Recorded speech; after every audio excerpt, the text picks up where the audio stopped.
Welcome to Rizvi's e-learning channel.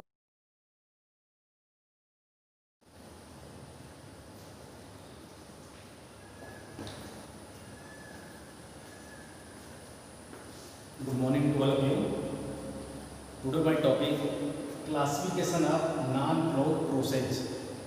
आज हम लोग उसका डेरिवेशन देखेंगे कि आरएससी के अंतर्गत जो classification of non flow process है उसमें जो एक टॉपिक होगा हमारा वो होगा constant volume process, constant volume process और आइसोकोरिक प्रोसेस। आइसोकोरिक प्रोसेस का मतलब क्या है कि वहाँ पर वॉल्यूम रिमेन्स कांस्टेंट रहेगा। वॉल्यूम रिमेन्स कांस्टेंट मतलब यहाँ पर तीन फंक्शन होंगे, एक प्रेशर होगा, एक वॉल्यूम होगा, एक टेम्परेचर होगा, जिसमें से एक प्रोसेस जो होगा आपको कंप्लीटली क्या होगा क्लोज होगा। तो जो वॉल्यूम है, वॉल्यूम क्या है, एक कांस्टेंट प्रोसेस होगा इस कंडीशन पे, आइसोकोरिक कंडीशन पे।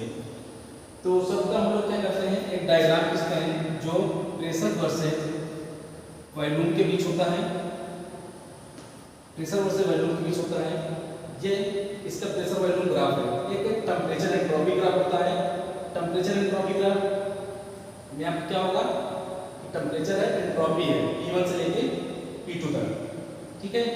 और यहाँ पर क्या है, ये P1 P2 क्या है, प्रेशर को इंडिकेट करते हैं, और T1 T2 क्या इंडिकेट करते हैं, आपके टेम्परेचर को इंडिकेट करते हैं, और S1 S2 क्या इंडिकेट करते हैं, ये एंट्रोपी को इंडिकेट करते हैं। तो ये प्रेशर वर्सेस वॉल्यूम का ग्राफ होगा, ये आपका टेम्परेचर वर्सेस एंट्रोपी का ग्राफ होगा, ठीक है। तो इसके बाद क्या होता है कि हम इन प्रोसेसों को देख के हम लोग डेरिवेशन जो प्रूव करेंगे वो डेरिवेशन आपका जो होगा वो यहाँ से स्टार्ट होगा। तो सबसे पहले हम लोग क्या करेंगे इसमें कि यहाँ पर जब ये आइसोकोरिक प्रोसेस है, आइसोकोरिक प्रोसेस में हमने बताया कि यहाँ पर वॉल्यूम क्या होगा, रिमेन कांस्टेंट होगा। तीन फंक्शन होते हैं हमारे पास, pressure, volume and temperature. Volume remain constant. जब वॉल्यूम रिमेन कांस्टेंट हो जाएगा तो उस कंडीशन पे हमारे पास क्या होगा, P1 by T1, P2 by P2 और P by T equal to constant. कहने का मतलब ये है कि ये ऐसे ही इट इज चलता रहेगा। P1 by T1 बराबर P2 by P2 बराबर P3 by T3। जितने प्रेशर होंगे, जितने टेम्परेचर होंगे, उनको उसी तरह से T1 T2 T3 and so on हम लोग इसको देते चले जाएंगे। उसके बाद प्रेशर को भी ऐसे P1 P2 P3 and so on इसको करते आगे चले जाएंगे। वो डिपेंड करेगा कि आपके न्यूमेरिकल फंक्शन में कितने प्रेशर है, कितने टेम्परेचर है, उसका हम लोग ग्राफ आइसोकोरिक प्रोसेस में वॉल्यूम वर्सेस प्रेशर का एंड टेम्परेचर वर्सेस एंट्रोपी का ग्राफ हम लोग पहले ड्रा कर लेंगे। उसके बाद हम लोग डेरिवेशन से देखते हैं कि डेरिवेशन में कौन कौन से इंपॉर्टेंट टर्म्स आते हैं जो इसको ब्रीफली एक्सप्लेन करेंगे। तो सबसे पहले क्या है, P1 by T1 बराबर P2 by T2 equal to P by T equal to constant. ये हमारा प्रोसेस हुआ आइसोकोरिक प्रोसेस का। सबसे पहले हम लोग क्या करेंगे, हीट सप्लाइड और हीट ट्रांसफर। हीट सप्लाइड और हीट ट्रांसफर मतलब यहाँ पे एक हमारे पास फंक्शन आएगा del Q equal to du plus del W। तो क्या है, 1 से 2 हमारा फंक्शन कहाँ चलता है, 1 से 2 del Q इक्वल टू 1 से 2 du प्लस 1 से 2 del W।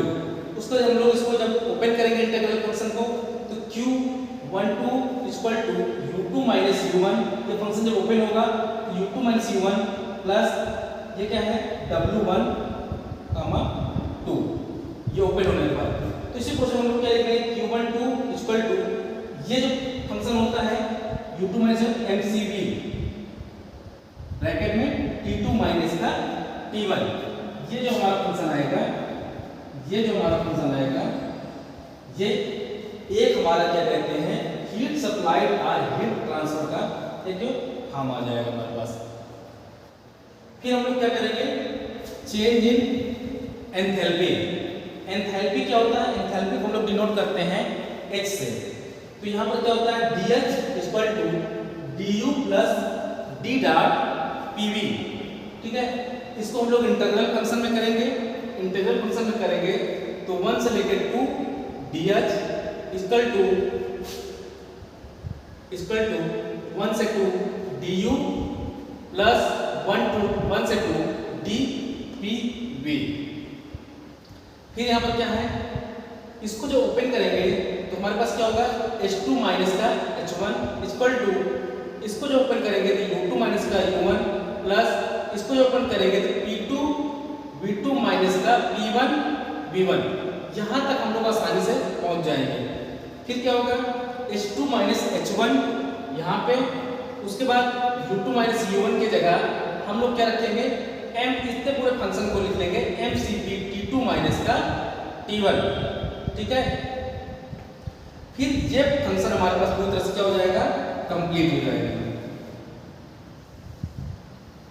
हाँ, ये फंक्शन हमारे पास पूरी तरह से क्या हो जाएगा, कंप्लीट हो जाएगा। ठीक है, फिर हम लोग क्या करेंगे, चेंज इन एंट्रोपी के बारे में बात करेंगे। चेंज इन एंट्रोपी में क्या हो जाएगा, एंट्रोपी को हम लोग डिफाइन करते हैं किससे, एस से। जो एस होता है वो डिफाइन करता है एंट्रोपी के बारे में। तो चेंज इन एंट्रोपी क्या है, H2 माइनस का S1 equal to mCv log E T2 by T1। ये जो हमारा काम होगा वो टेम्परेचर को रिप्रेजेंट करेगा। H2 माइनस S1 जो हमारा होता है उसे जो रिप्रेजेंट करता है वो चेंज इन एंट्रोपी होती है। दोनों के बीच में डिफरेंस को आना चेंज इन एंट्रोपी को इंडिकेट करता है। H2 minus S1 equal to mCv log T2 by T1। फिर यहाँ पर क्या है, H2S1 ये टेम्परेचर फॉर्म में है, एक हमारा क्या है, प्रेशर फॉर्म में है। तो दोनों हमको इंपॉर्टेंट फार्मूला है, याद करेंगे।